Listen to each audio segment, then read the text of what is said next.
Hello, everybody. Welcome. My name is Renia Shterenberg. I'm the Executive Director of the Bangor Symphony Orchestra, and I would like to welcome you to today's pre-concert talk brought to you by UBS Argosy Wealth Management. They are our sponsors for these pre-concert talk series.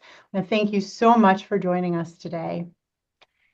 I would like to also thank our concert sponsors for this concert, Bangor Savings Bank and the Davis Family Foundation, as well as our commission partner, the Ellis Beauregard Foundation, and our season sponsors, Karen Foxwell, Laura Kimball, and Quirk Subaru. We hope you will all join us on Sunday, March 23rd at 3 p.m. at the Collins Center for the Arts for our concert Pride to Prejudice, Shostakovich 5. For more information on this concert, please visit us at bangorsymphony.org or call the box office for tickets at 207-581-1755. Today, I am co-hosting with our music director, Lucas Richman. Hi, Lucas. Hi, everyone. And we are very happy to welcome Keith Fitch joining us today. Hi, Keith. Hi. Keith is the winner of the 2024 Ellis Beauregard Foundation Composers Award, which is an annual competition open to composers who currently live in the United States, age 18 or older, are not enrolled in a degree-granting program, but who could be at any stage of their career. There is a 3-member jury who chooses the winner, and the winner composes a new work, which is premiered by the Bangor Symphony Orchestra. This is our 5th year in collaboration with the Ellis Beauregard Foundation. Welcome, Keith. Thank you. So great to have you here, Keith. And the orchestra and I are very eager to dig in on your music. So you found out about this, that you're going to write this piece for us. How long has this process been for creating Mirrors? So I can tell you a little bit of funny story when I found out. So I got a call on my cell from Rockland, Maine, and I said to myself, I don't know anyone in Rockland, Maine, so I didn't answer. Oh, no. And then I got a Facebook message from the composer Chen Yi, who's a friend of mine, and she said, congratulations on the big news. And I said, what big news? And then the phone rang again with this name from Rockland, and I thought I better pick up. And it was Donna McNeil, the executive director of the foundation. And she said, Keith, I said, yes. She said, this is Donna McNeil, et cetera. I said, yes. And she said, do you remember entering our competition? I said, no. And she said, well, congratulations, you just won. So Wow. that was in December of 23. Right. So it's been about a year in creating the piece. As you know, it was due in early January. So it took about the whole calendar year. A lot of it was written during the summer around my teaching schedule. But it's a big piece. And as you know, Lucas, orchestra pieces can take a lot of time. For me, it's a lot of time in my head, and then the kind of spews out within a few weeks' time. And what is the inspiration for this piece? You've called it Mirrors. Right. So it's funny, for me, usually I have titles right away. And in this case, I really didn't. I had titles of the movements, of the first movement and the last movement. And I was then I figured out the second movement a little bit, and I tried to put all of this together under a title that would resonate with each movement. And this title came to me kind of as I was waking up one morning in that state where you're not quite completely awake, you're not quite asleep. And I thought Mirrors, and I thought, oh, okay, that can work, because each movement has something to do with the idea of reflection, whether it's literal or figurative. So the first movement, Winter Sun, was initially inspired. It's not a programmatic piece at all, but it was initially inspired by those days in the winter. I'm sure you have this in Maine as well, where it's been gray, gray, gray, and suddenly the clouds part and the sun is really bright and bounces off the snow and the ice, and it's almost blinding. The second movement, Half Moon, is essentially quasi-palindromic, meaning that halfway through it kind of goes backwards on itself in a very not exact way. So it kind of reflects on itself. And that you can hear that in the performance. And then the last movement, Ruth Zowie, Ruth Zowie is a painting by Willem de Kooning, which I've had him print of in my studio for years and years and years. And I love the title. I keep thinking of, I need a piece for this title. I need a piece for this title. And so it's kind of a orchestral romp. A little bit, it's the shortest movement. It's fast, it's loud, it's full of unexpected twists and turns and explosions. And as I say in the program notes, for those of us of a certain generation, if you think back to the old 60s Adam West Batman series, and when they would have these fights, you know, it would be cartoon, pow, splat, bam. And those things kind of happen throughout the piece. As things are going on, suddenly there's a pow and a splat and a bam. Fun. So that kind of wraps up the whole thing. Renia, do you have the graphic of the? I do. Yeah, let me go ahead and grab that. When you mentioned the, okay, go ahead. Yeah, there you go. So the when you mentioned the palindromic quality of Half Moon, and you also in your program notes talk about the music of Bartók as an influence. Yes. Were you thinking about the? I think is it the chamber concerto of Bartók that is a complete reverse? Do you know what I'm talking about? Are you thinking about the Berg Chamber Concerto? I am, and it's not Bartók, so I knew it started with a B, and I just totally messed that up. Yeah, it's the Berg. That's the slow one in the Berg Concerto, right? Sounds like something Yes. Berg would do. Which is a remarkable thing, and it's quite extraordinary that you've done it in this way. Are there sort of any kind of motifs that we should be listening for? Any gestures that are indicative of what the titles are, or? Sure. In the first movement, it starts rather bright and then gets rather dark as far as the colors of the orchestra. And it's a very melodically line-based movement. So you have these long melodies that start in the winds at the very beginning and then move around the orchestra. They start coming back, and they're all variations of each other. So you can pretty much follow the line. It starts low in the cello and the basses, and starts to rise, and the strings join, and then the entire string section is carrying it. And the big arrival is a place where I kind of think of it as the clouds opening up, because you get a lot of bright percussion and the brass come in rather loud and kind of fanfare-ish, and there are swirling figures in the winds. And that's the moment I think of, kind of when that you see that blinding sun reflecting off things. And then the movement just kind of quietly fades off. In the second movement, to follow it, I think it's clear to follow the palindromic aspect, because there are certain chords that begin and end, and they're about the same chord. And then there are certain solos. There's two solos for the concertmaster, which are placed at particular places. So when that's coming back, it mirrors the first one. There's a brass chorale in the middle that's where the reflection starts. It's not exact, but it's close enough. And the last movement is just kind of sit back and enjoy in a certain way. Amazing. Renia, could you put up the graphic of Keith is a prolific composer? Not only the in the previous slide, Slow.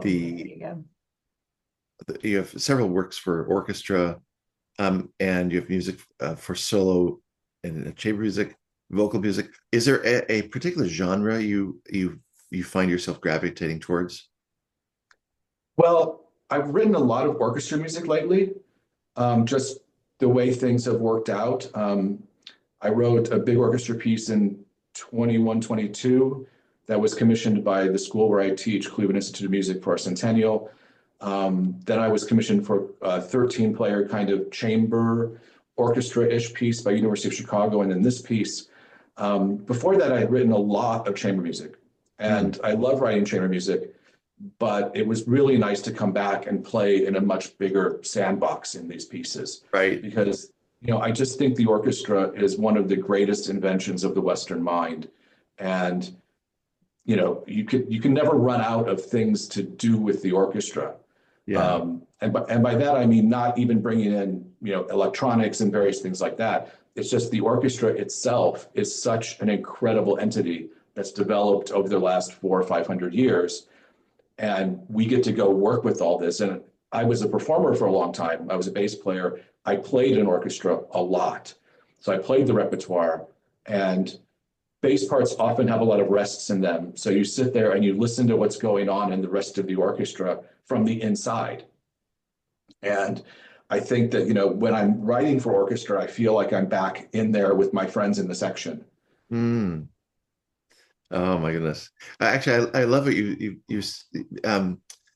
when you bring our attention to the fact that the orchestra as an ensemble did not always exist, and we take it for granted. Yeah, sure, orchestra, but people had to think about putting that together, and letting it evolve. Where it was a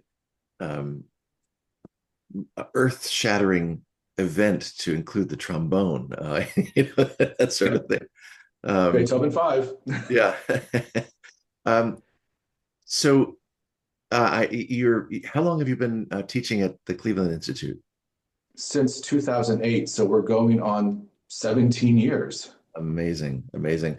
I wonder, as a in as a composer who's you're getting your music played by ensembles all over the place. How do you what is it that uh, with your students, are you asking, how are you shaping their futures, and relative to the style that you're writing and what they want to do, and what orchestras are playing? I mean, how do you navigate that very complex landscape? Well, it is complex. I view my job is to make each of my students the best version of themselves they can be. Very nice. I tell them I'm not interested in disciples. I'm not interested in clones. We have no kind of house style at CIM. They're all very different. And I want to encourage that. I think it's really healthy to have a wide variety of creative aspects, creative approaches. I have students who are, on one end, rather traditional, on the other end, very experimental, and everything in between, which I think is really healthy because they can all learn from each other. And as far as navigating the world out there, well, that's a tough question. I think that one thing I want to do with them always is give them the tools so that when an opportunity presents itself, they can take advantage of it. Because I think that if you stay in this business long enough, opportunities will present themselves, and you may not know where they come from, but you need to be ready to take them. And you need to be able to take them in a really professional way. So I talk a lot when they're writing orchestra pieces about managing an orchestra rehearsal. What is that like? Very good. As opposed to a chamber music rehearsal or something. Right. And if the more honest you are about who it is that you are, the more likely you'll be. If you spend your life trying to be somebody else in what you're doing, it's just not going to fly. It's like Oscar Wilde said, be yourself, everyone else is taken. Yeah, exactly. As a composer, and this, Lucas, I'm sorry, it takes a while to figure out who you are. Oh yeah, of course. To find your voice. And I'm not convinced that we really know who we are as composers until we're about 40, really. And we've got a lot of experience and put a lot of those other voices from teachers and influences kind of back out of the way, not to deny them, but to kind of clear a path through so you can walk through that path. I would totally agree. I mean, you can just look at the music of Stravinsky, for instance, and see, when he stopped being a modern Rimsky-Korsakov and became himself. Very, very different. And then, oh yeah. But today we look at the music, we say Stravinsky, but he was a student. So have you been to Maine before? I have not. I've always wanted to come to Maine. I've never had the opportunity. I'm really looking forward to it. I don't know if this is the right season to really completely enjoy a visit, but I've just heard wonderful things. I have friends who teach at Kneisel Hall and such and have places up there and just say how incredibly beautiful Maine is. Yes. I can't wait to come and experience it. Excellent. Well, we still have snow on the ground, but the sun is in the sky. And so right now it's an even 30 degrees, which is just beautiful for me. Perfect. Renia has a different idea. I might slightly disagree. Yeah, maybe a couple degrees warmer might be nice, but it is beautiful. I have to say, cold or warm, Maine is gorgeous. And yeah, Lucas is right. There's still a little snow on the ground. But it's a really nice place. I can't believe you've never had occasion to come. No, You're I coming hope to I can one of come the back. best cities in the state, I'll tell you right now. And we're really excited to have you. Yeah. Well, Well, considering the amount of chamber music that you've written, we have to get your chamber music in front of the chamber ensembles that play. I mean, through the summer. There's all kinds of chamber music that takes place in Maine. So great. you're, Well, you're and isn't the symphony one of the oldest orchestras in the country? We're one of the longest running, continuously running orchestras, we are incorporated in in our 100 1896. 129th season right now. That's incredible. It Yeah. is. Yep. Well, and also this pairing with the foundation and this opportunity is just unlike anything else, offered by any size orchestra. hmm Yeah, It's it's a really very remarkable. very unique, and we're very grateful to the Ellis Beauregard Foundation for making this possible. And it's just it's been a great opportunity for us to um, meet new composers, first of all, bring new music to life, because that's one of our missions is, of course, we need to stay relevant and continue doing what's au courant. And Well, you are au that's courant in Bangor. well, that's what the orchestra did for the first 3/4 of its existence, was presenting new contemporary work. Right.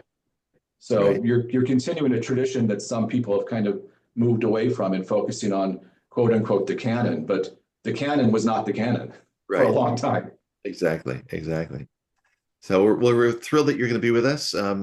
Is there anything else that our audiences should know about your piece or you that we haven't had a chance to mention? I don't think so. Just bring themselves to it, get involved in the sonic world. I'm happy to talk to anyone during intermission or afterwards about the piece, to get people's reactions to it. I hope there's a wide variety of reactions. Hopefully mostly positive, but I'm so thrilled to be coming, and I'm so thrilled to work with you, Lucas, and the orchestra and Renia, the whole organization, and I just can't wait to be there next week. Terrific. Thanks, Keith. It's been wonderful talking to you. I know you and Lucas did most of the talking, but it's been great to listen to your style and your just the way that you think about composition and the future of the orchestra and the future of classical music composition. It's really important. So thank you. We're looking forward to having you here. Thank you very much. Take We'll care. see you See you soon. next week. See Okay, you soon. great. Well, that was amazing. Yeah. So nice to talk to a living composer. I mean, I get to do it all the time. I talk to you every day. But it really is interesting to hear perspectives on it, right? Oh, of course. Of Yeah. course. Let's jump back into our Yeah. So we have two other pieces on the program. We've got first the music of Edward Elgar, which will begin the program. Yep. Elgar, an English composer, a conductor and pianist. He composed in the late 19th century Romantic style. And I knew that he was a pianist and also a violinist. I did not know until I saw you put this picture up that he was also a bassoonist. Yes, I was going to say, guess which one he is. This is Yeah. from his youth. I found this online. I did know that he was, as a young man, he and his friends would get together and play quintets. They would go in the garden, or I think it was at his father's estate, and they would that was what they did in their free time, right? So he was, I actually didn't know myself when I found this image. I had to look it up, but he is the bassoon player. So who knew? Pretty neat. The remarkable thing is that um, Elgar was fraught with self-esteem issues because he came from not wealth, and he fell in love with a young lady who, well, actually, she was older than he was, Caroline Alice Roberts. She was a published novelist and poet, and she was making a modest income. Her family did not want her to marry him, but when she did, they cut her off financially. But she still had enough income that she could support what he was doing, and he really came into his own when he wrote the Enigma Variations. That was like that piece really established him as a composer. And then once he had written the first Pomp and Circumstance March, he wrote 5 of these total, but the number one really transformed his perception, not only in the country but abroad. He was the first composer since Handel who was getting music played outside of the country. But the list there, the Salut d'Amour, was the piece that when Carolyn and Edward got married, they traded gifts. She gave him a poem, and he wrote Salut d'Amour for her. Oh, that's Yeah, nice. yeah. It's one of the most beloved pieces for violin and piano or orchestra. Yeah. Yeah. Yeah. But we are going to be playing not the Salut d'Amour. We're Yeah, playing we're playing Circumstance. Pomp and Circumstance number 1, and as you have here, the phrase of Pomp and Circumstance comes from Othello by Shakespeare. Farewell the neighing steed and shrill trump, the spirit stirring drum, the ear piercing fife, the royal banner, and all quality, pride, pomp, and circumstance of glorious war. And it's kind of tongue in cheek, because the intent with his piece is not to celebrate war by any means, but it's a commentary, and the trio, the middle section of this piece became known as and kind of an unofficial British national anthem, "Land of Hope and Glory," which is sung every year at the proms. I don't know, I know it's the closing or the opening of the proms at Royal Albert Hall, which is quite extraordinary. And I had a chance to conduct there at the proms. Oh, when was that?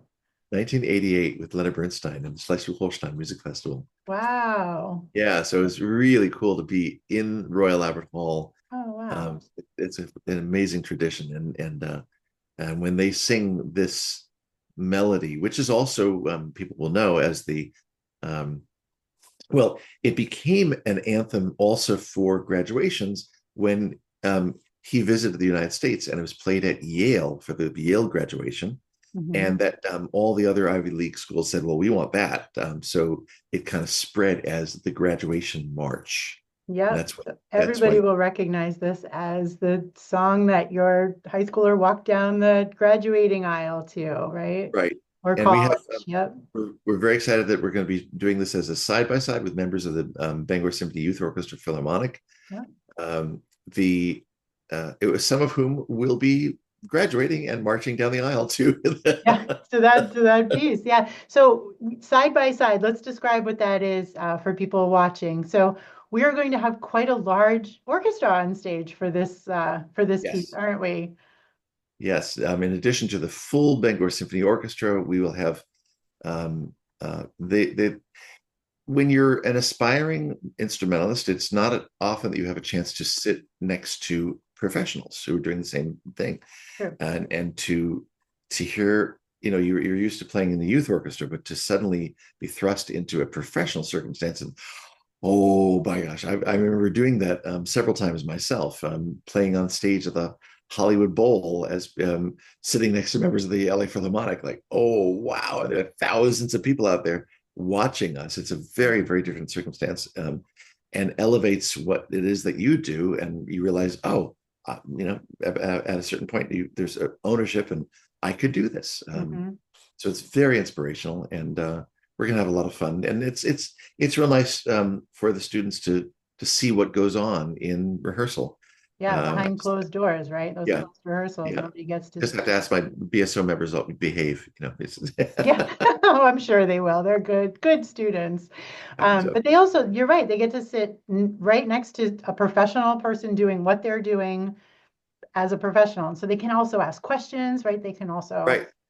Get feedback, right? It's like maybe you get a little mini lesson at the same time, or you're told what not to do when Lucas is working with the cellos and you're in the trumpet section, like don't go on your phone, right? Like there are just Right. things you don't do. Rehearsals are focus time. And I think it's a really great experience. I'm so glad we're getting to do this with our youth orchestra. I think we have something like over 25 students that It's we're great. adding to our orchestra to make this Yeah. happen. And this piece is 6 minutes long. It's going to be 6 of the most intense minutes, Yes. right, for A these lot of sound students. coming off that stage. Oh yeah, there's going to be a lot of sound. Yeah, that's going to be very exciting. So Yeah.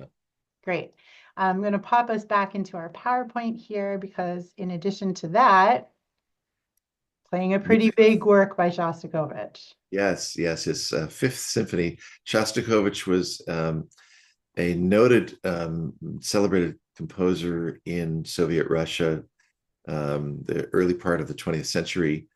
And he often would run afoul of the Soviet um, government because they had created a committee that would decide whether or not culture was being created that was in line with um, the edicts of the government and how things were run.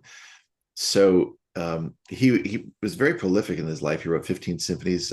He's known for the festive overture, violin concerti, cello concerto, piano concerto, 15, I believe, string quartets, lots of chamber music, 10 operas and 3 ballets.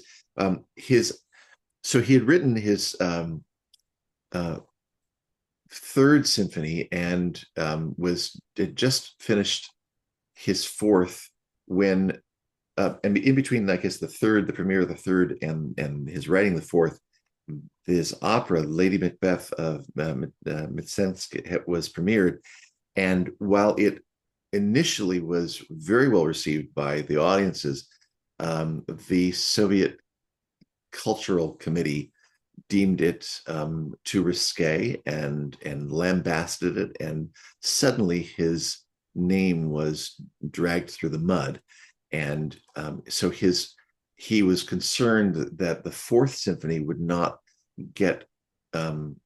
help him in the eyes of the government, because it actually ends with a slow funeral march, and what was expected would be that you would write music that would be celebratory and with Soviet triumph and that sort of thing. So he actually kind of squelched the Fourth Symphony, and during this time he was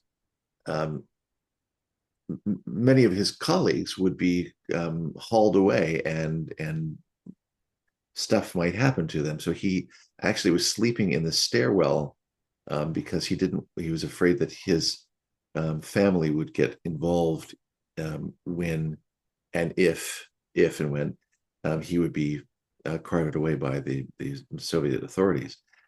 So very, very dark time for him. And he wrote this symphony, the Fifth Symphony, which ended up being his biggest and best known work. Written in 1937. It was premiered in Leningrad. And there's it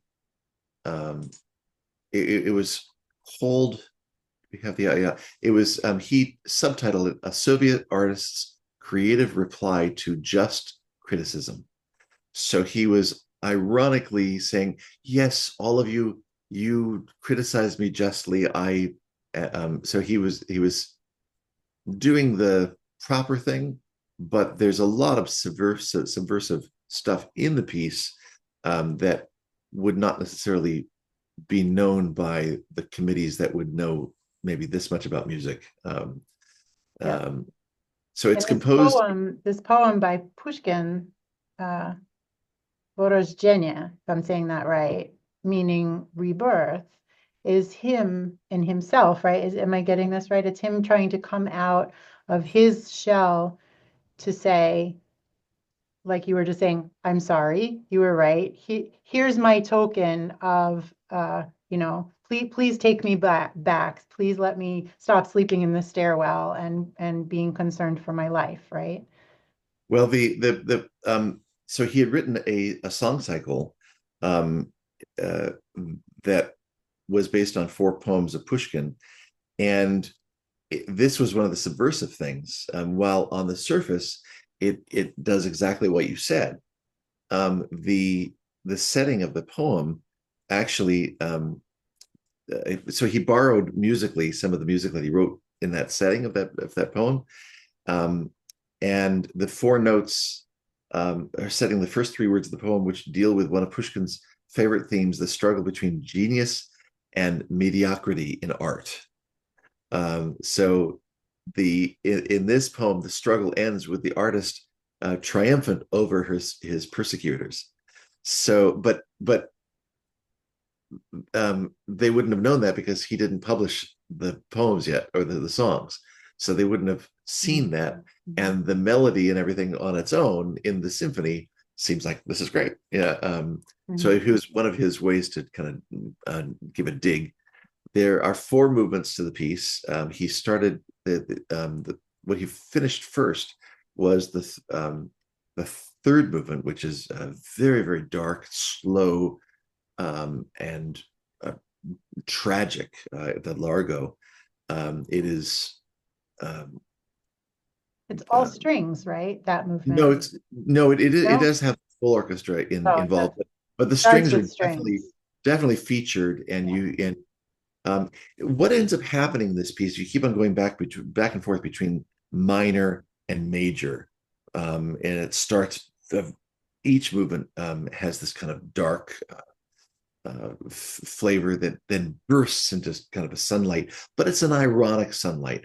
For instance, in this 2nd movement, it's the traditional piece in 3/4 time. So you have bum bee ba ba bum bim ba dum ba da da 1 2 3 1 2 3, that idea.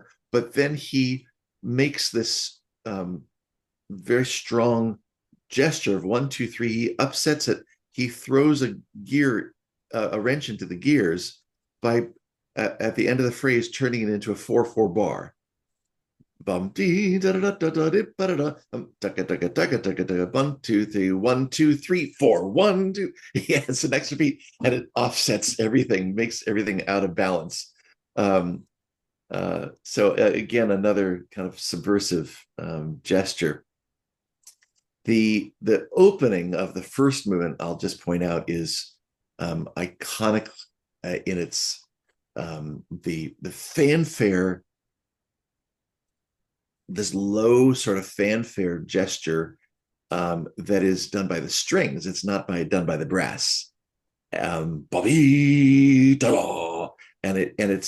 it's so strong as to possibly suggest similar things like the opening of Beethoven's 5th Symphony. Certainly, he was aware of the fact that he was writing his 5th Symphony, and also another allusion to Beethoven, the 9th Symphony, which is in D minor, and the opening has ba-bum, ba-bum, ba-bum, that same rhythm.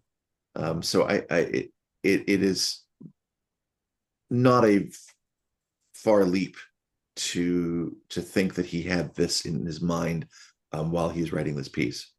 And the last movement is just this burst of energy that goes absolute crazy, and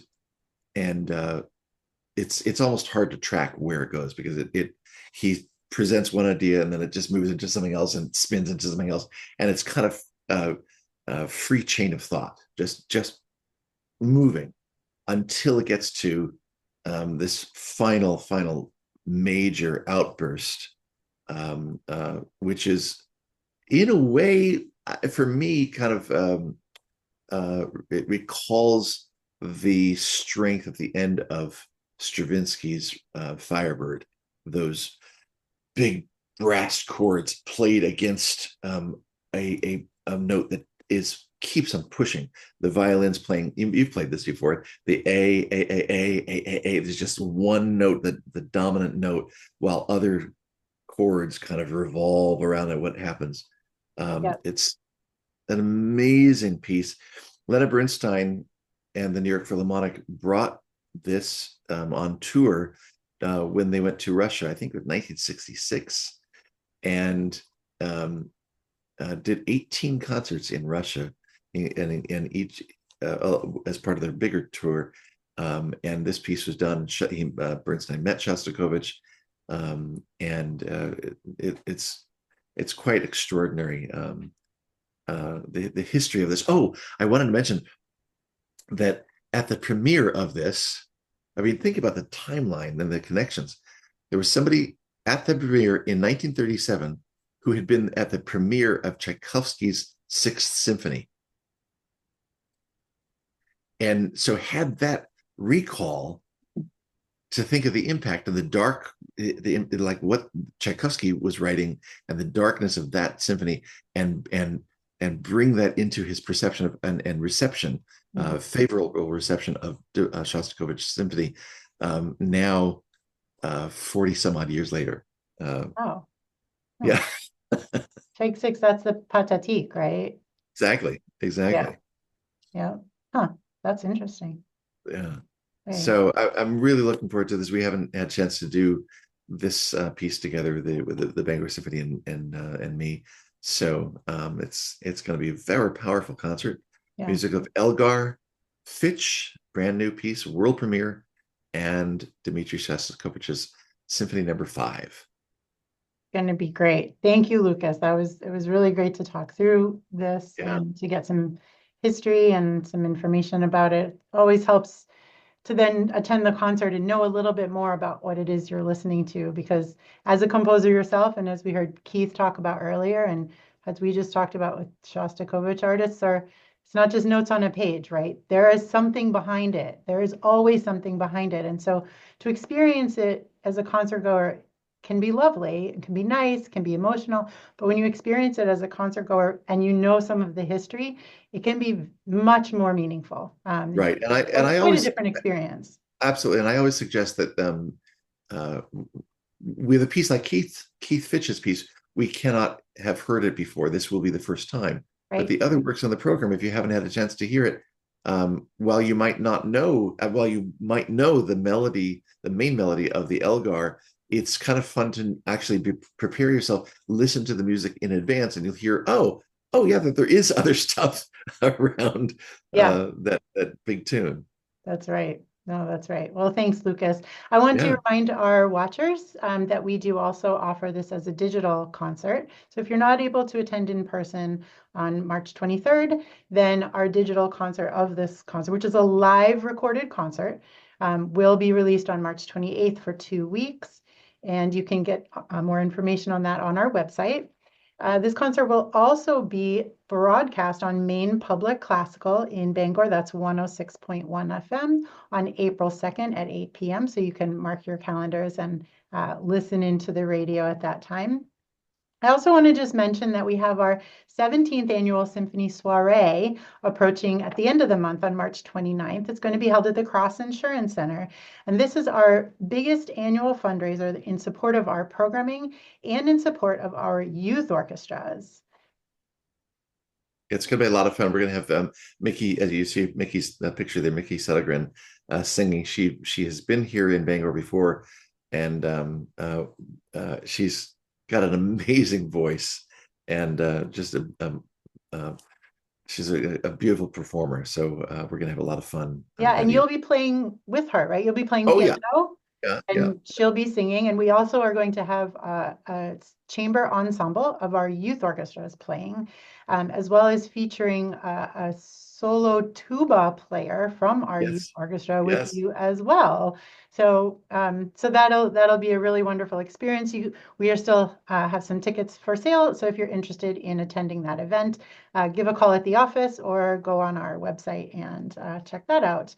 And then our youth orchestras also have their spring concert coming up. So the ones that the students you see on the stage with the BSO on March 23rd will be also playing their spring concert on April 6th at Peaks Auditorium, which is in Bangor High School.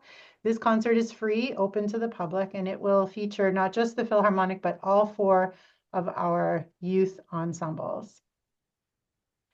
I just want to thank everybody again for tuning in, for listening to us here, and thank UBS Argosy Wealth Management for their sponsorship of our pre-concert talks. And again, tickets and more information are at bangorsymphony.org, or you can call the Collins Center box office at 207-581-1755 to get tickets to our upcoming concert. So thank you so much for joining us. Thank you, everyone. We look forward to seeing you on Sunday. It's going to be a great show. Going to be a great show. Bye.